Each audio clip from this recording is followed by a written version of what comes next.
یہ جو ہے کنڈکٹ ڈس آرڈر، اس کو ڈسکس کرنے کے لیے آج علی اجمل صاحب ہیں، ماہر نفسیات ہیں، میرے مارننگ شو میں ہمارے ساتھ موجود ہیں۔ گڈ مارننگ ڈاکٹر صاحب، کیا کہیں گے آپ؟ ماہر نفسیات ہیں، ہمارے بچوں کو کیا ہوتا جا رہا ہے؟ یہ کیا ہے؟ یہ جو کنڈکٹ ڈس آرڈر ہے یہ بیسیکلی ہے کیا؟ جی دیکھیں، جو کنڈکٹ ڈس آرڈر ہے، جیسے کہ ایک نام سے ظاہر ہے کہ یہ ایک ڈس آرڈر ہے، ایک مسئلہ ہے، ایک حد تک ایک بیماری ہے جس میں بچوں کے کچھ بیہیویئر کا یہ مسئلہ ہے کہ جیسے کہ آپ دیکھیں کہ بچوں کے ایک یہ بیہیویئر کا ایک ڈس آرڈر ہے، یہ ایک جذبات کا بھی ایک ڈس آرڈر ہے۔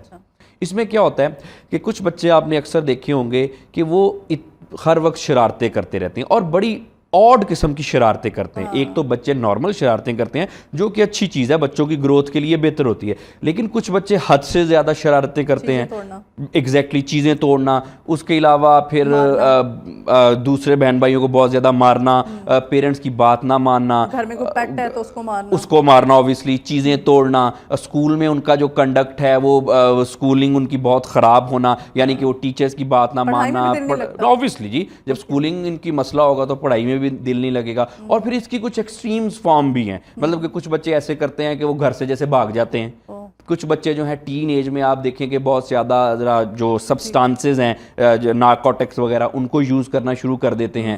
اس کے علاوہ پھر کچھ بچوں میں ایسے کنٹینٹ کنزیوم کرتے ہیں جو کہ اڈلٹ کنٹینٹ ہوتا ہے۔ تو یہ ساری کی ساری اگر بچوں میں جو سمپٹمز اگر پائی جاتی ہیں تو اس کو ہم پھر کنڈکٹ ڈس آرڈر کہتے ہیں۔ ریزن کیا ہے اس کا؟ اس کی ریزن تو نہیں ہوتے نا، اس سے بائی برتھ تو نہیں، ایکچولی بائی برتھ تو ہم نہیں کہہ سکتے، لیکن بہرحال ایک فیکٹر ضرور ہوتا ہے بائی برتھ کا کہ اگر کسی کے کچھ برین میں کچھ اینوملیز رہ گئی ہیں، برین ٹھیک طرح سے بن نہیں سکا، یا پھر کچھ ابھی کچھ چوٹ ووٹ لگ گئی، کسی کے ہیڈ انجری ہو گئی، اس کے علاوہ پھر کچھ جینیٹک کا فیکٹر تو ہے۔ اگر عام طور پہ پیرنٹس میں یا فیملی میں یہ چیز ہے تو اوبویسلی بچوں میں زیادہ تر چانسز ہے کہ، سوری میں آپ کو انٹرپٹ کر رہی ہوں، عام طور پہ کہا جاتا ہے گٹی کا اثر ہے، اور بیچارہ جس نے گٹی دی ہوتی ہے نا اس کی سختی ہوتی ہے۔ کوئی بچہ شرارت کرے، کوئی بدتمیزی کر دے تو وہ جو گٹی دینے والا ہے اس کو خام خام میں گالیاں پڑ جاتی ہیں۔ ہاں جی، ایکچولی ہم گٹی کو ذرا انوائرمنٹ کی سینس میں بات کر سکتے ہیں کہ ہم بچوں کی کس طرح سے اپ برنگنگ کرتے ہیں۔ دیکھیں اس میں زیادہ جو رول ہے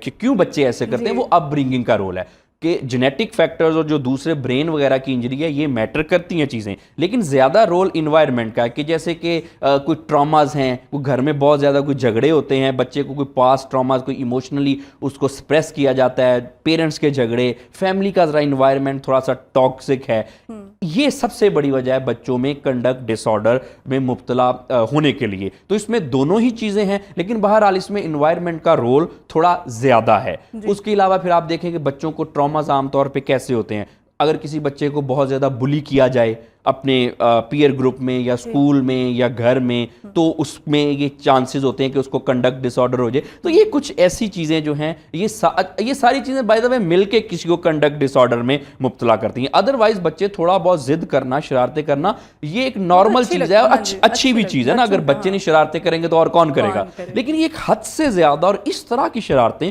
جو کہ پیرنٹس کو دیکھ کے ویزیبلی لگے کہ ہاں کچھ مسئلہ ہے ہمارے بچے میں، کہ بچے شرارتیں کرتے ہیں، ضد کرتے ہیں، نافرمانی بھی ایک حد تک کرتے ہیں، لیکن جب ہمیں دیکھ کے یہ لگے کہ یہ کوئی نارمل حد تک بدتمیزی نہیں ہے، یا یہ ایک نارمل حد تک نافرمانی نہیں ہے، یہ نارمل حد تک کچھ شرارتیں نہیں ہیں، یہ کچھ دیکھنے میں لگ رہا ہے کہ کچھ گڑبڑ ہے، تو عام طور پہ اس چیز کو، اس کنڈیشن کو ہم کنڈکٹ ڈس آرڈر کہتے ہیں۔ اور عام طور پہ پیرنٹس یا کوئی بھی اور جو ذی شعور انسان ہے وہ آبزرو کر کے ہمیں اندازہ ہو جاتا ہے، اس کے لیے کسی کو ماہر نفسیات ہونا لازمی نہیں ہے، پیرنٹس جو ہیں وہ دیکھ کے اپنے بچے کو عام طور پہ ان کو اندازہ ہو جاتا ہے۔ پیرنٹس جو ہیں بڑا اچھا جج کرتے ہیں، اور جتنا اچھا جج آپ کو پیرنٹس کر سکتے ہیں وہ میں کہتی ہوں کہ دنیا کا کوئی ڈاکٹر بھی نہیں آپ کو کر سکتا نا، ہے نا۔ اچھا یہ بتائیے گا، لڑکے اور لڑکیوں میں اگر ڈفرینس کریں تو کیا یہ جو کنڈکٹ ڈس آرڈر ہے اس کی علامات ڈفرینٹ ہوتی ہیں، ان کے رویے مختلف ہو سکتے ہیں، ریئیکشنز؟ جی آبویسلی کچھ فرق تو پایا جاتا ہے۔ اب دیکھیں جینڈر ڈفرنس جو ہے وہ تو ہر جگہ پہ ایک حد تک پایا جاتا ہے، اور جینڈر ڈفرنس سے مراد میرا یہ ہے کہ کچھ لڑکیوں کے کچھ خاص طرح کے شوق ہوتے ہیں، لڑکوں کی کچھ خاص طرح کی اور قسم کے انٹرسٹ ہوتے ہیں، تو بہرحال یہ جو کنڈکٹ ڈس آرڈر ہے اس میں بھی جینڈر ڈفرنس پایا جاتا ہے۔ عام طور پہ نافرمانی جو ہے اس میں لڑکیاں لڑکوں میں شاید کوئی فرق نہیں پایا جاتا۔ اس کے علاوہ ایموشنل ڈسٹربنس میں کنڈکٹ ڈس آرڈر کے کنڈکٹ میں جذبات میں عام طور پہ اتنا اتنا فرق نہیں پایا جاتا. لیکن یہ جو چیزیں توڑنا پھوڑنا یہ لڑکوں میں زیادہ ہوتی ہے, گھر سے بھاگ جانا یہ لڑکوں میں زیادہ ہوتا ہے. اس کے بعد پھر آج پہلے دیکھا گیا تھا جو ایڈکشن تھی کسی چیزیں وغیرہ یوز کرنا وہ لڑکوں میں تھی, لیکن آج کل بہرحال یہ سمٹم تھوڑی سی ڈائنامک نیچر کی یہ گرلز میں بھی زیادہ ہو گئی ہیں. تو یہ جو سمٹم ہے بہرحال جینڈر ڈیفرنسز میں پایا جاتا. اور یہاں پہ میں ایک آپ کو بات بتاتا چلوں کہ یہ جو پرابلم ہے یہ لڑکوں میں لڑکیوں کی نسبت زیادہ پائی جاتی ہے. اب یہ ایک قدرتی ایک عمل ہے, جیسے اس کے علاوہ اور بھی بہت سارے ڈس آرڈر ہیں, ذہنی و نفسیاتی امراض ہیں. جیسے اگر ہم او سی ڈی کی بات کریں تو یہ بھی لڑکوں میں زیادہ پایا جاتا ہے, لیکن اگر اس دوسری چیز دیکھیں ڈپریشن زیادہ تر لڑکیوں میں پایا جاتا ہے. اس کے علاوہ کوئی انگزائٹی کے مسئلے ہیں. اچھا ڈاکٹر صاحب میں یہ جاننا چاہتی ہوں کہ ایکسٹریم کس لیول تک ایسے بچے جو ہے جا سکتے ہیں, چاہے لڑکیاں ہوں چاہے لڑکے ہوں, مطلب ہمیں احتیاط کرنی چاہیے نا؟ جی ایکسٹریم تو پھر آبویسلی آپ دیکھیں کہ یہ جو بہت وائلنٹ قسم کے کرائم جو کر دیتے ہیں یہ اس کا ایک ایکسٹریم لیول ہے. اس کے بعد کچھ بچے اگر اس سے تھوڑا سا ذرا نیچے بات کریں تو گھر سے بھاگ جاتے ہیں, بغیر وجہ کے بھاگ جاتے ہیں, پھر واپس آ جاتے ہیں. کچھ تو ایسے بچے ہوتے ہیں وہ 2-2 3-3 دفعہ گھر سے بھاگ جاتے ہیں پھر واپس آ جاتے ہیں. اب دیکھیں کہ یہ کتنا ایکسٹریم لیول ہے. اب ان کے ساتھ کچھ وہ جب گھر سے بھاگے تو ان کے ساتھ ایبیوز ہو سکتا ہے, وہ کسی کو کوئی کرائم وغیرہ کر سکتے ہیں. تو ایسے بے شمار کیسز ہیں جس میں اگر ہم ان کو سمٹمز کو سٹارٹ میں نہ پکڑیں تو یہ پھر ایکسٹریم لیول پہ چلی جاتی ہیں جس میں کہ وائلنٹ کرائمز وغیرہ. اسی طرف ہی آنے والی تھی. پھر پیرنٹس جو ہیں, والدین جو ہیں, ایسے بچوں کی پرورش میں ہمیں کن چیزوں کو جو ہے مد نظر رکھنا چاہیے, احتیاط کرنی چاہیے, پرورش میں کیا کرنا چاہیے؟ دیکھیں سب سے پہلے تو والدین کو کبھی بھی اس معاملے میں کنڈکٹ ڈس آرڈر کے معاملے میں کسی بھی معاملے میں والدین کو کبھی بھی اپنی آنکھیں بند نہیں کرنی چاہیے. آنکھوں سے مراد میرا صرف فزیکل آنکھیں نہیں, یعنی کہ ان کو اپنے بچوں کے بیہیویئر کا نظر رکھنا چاہیے, اس کا جائزہ لیتا رہنا چاہیے. اگر تو لگے ان کو کہ ہاں کوئی مسئلہ ہے تو سب سے پہلا ہمیں اس چیز کو ایکسیپٹ کرنا ہے کہ جی ہاں بچے میں کوئی مسئلہ ہے, ہمیں اس کو ہینڈل کرنا چاہیے. کیونکہ دیکھیں کوئی بھی چیز ہے, کسی چیز کو بھی ہم جب ٹیکل کرتے ہیں یا اس کا ٹریٹمنٹ کرتے ہیں تو فرسٹ چیز ہوتی ہے ہماری ایکسیپٹنس. آنکھیں بند نہیں کرنی چاہیے اور وہ مسئلے کو انڈر دی کارپیٹ رکھیں گے تو اس کا کوئی فائدہ نہیں ہوگا.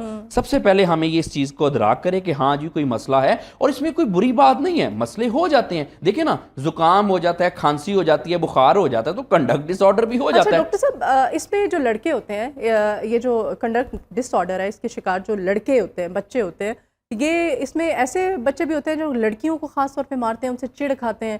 اب کوئی بھی کزن ہوگی, کوئی ان کی سسٹر ہوگی, تو اس کو ماریں گے یا اس کو ڈس لائک کریں گے یا اس کو مینٹلی ٹارچر کریں گے, ایسا بھی obviously ماریں گے, ٹارچر کریں گے اور ایک ایکسٹریم حد تک. اب صرف لڑکیوں یا obviously دیکھیں نا اس کے ڈفرنٹ قسم کے اس کے اسپیکٹرم ہیں. کچھ لڑکے ہیں obviously وہ اگر لڑکیوں کو ہی ماریں گے, کچھ لوگ ہیں وہ ان کو ہوتا ہے کہ نہیں ہم نے صرف جو جیریاٹرکس ہیں بوڑھے ہیں ان کو ہی مارنا ہے. میرے پاس ایک کلینک میں ایک تھا لڑکا جو ٹین ایجر تھا, اب اس کی کنڈکٹ ڈس آرڈر کی کیا سمٹمس تھی, وہ جو بھی کوئی بوڑھی عورت دیکھتا تھا اس کو دھکا دے دیتا تھا. اب وہ جب دھکا دیتا تھا تو obviously اس کو چوٹ وغیرہ بھی لگتی تھی. اب یہ کنڈکٹ ڈس آرڈر ہے. اب اسی کو جیسے آپ کے کوسچن میں بات ہے obviously کہ گرلز کی نسبت ان کا ایگریشن ڈائریکٹڈ ہو سکتا ہے, اس کے علاوہ پیرنٹس کی طرف ہو سکتا ہے, کوئی ان کا کوئی بیڈ ٹچ وغیرہ کے کچھ معاملات ہو سکتے ہیں. تو یہ جتنی بھی میں نے آپ کو سمٹمز بتائیں, ضروری نہیں کہ کسی کو کنڈکٹ ڈس آرڈر ہے تو یہ ساری کی ساری ہوں. ان میں سے اگر کسی کو 3-4 سمٹمز ہیں تو ہم کہہ سکتے ہیں کہ کنڈکٹ ڈس آرڈر ہے. اور جس طرف آپ نے اشارہ کیا کہ پرٹیکولر سمٹمز کہ کسی صرف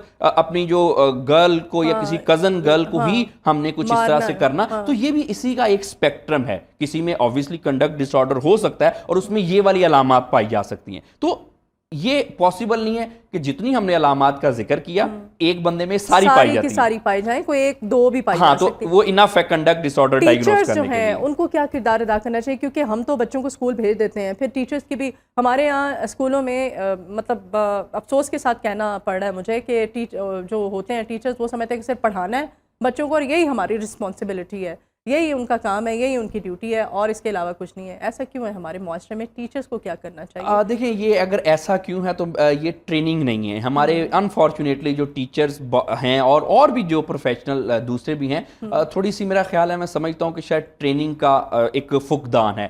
اب بالکل آپ نے بہت اچھی طرف اشارہ کیا کہ صرف جو پڑھانا ہے, دیکھیں لکھنا پڑھنا سکھا دینا, اور آج کل تو ایک لکھنا پڑھنا بھی کیا سیکھنا. آپ دیکھیں اسٹڈی میں ایک نیا ٹرینڈ بن گیا ہے کہ کتابوں سے ہم دور ہو گئے, ہم نوٹس کر رہے ہیں, ہم نے جی بڑے بڑے وہ مارکس کے پیچھے لگے ہوئے ہیں بچے, اور وہ بھی گریڈز کے پیچھے, اور وہ بھی ہم نے کوئی لرننگ نہیں بچوں کی ہو رہی, صرف ان کو یہ سکھایا جا رہا ہے کہ مارکس کیسے لینے ہیں, وہ نوٹ سے رٹا لگا کے بڑا ہم نے ایک کمرشلائز کیا ہے. تو آج کل تو ہر پڑھنا لکھنا بھی وہ سٹینڈرڈ نہیں رہ گیا. لیکن اگر ہم اس کی بات کریں کہ جیسے بچوں کی تربیت, تو دیکھیں ایجوکیشن میں بچوں کی تربیت جو ہے وہ ان کو پڑھنا لکھنا سکھانے سے زیادہ ضروری ہے.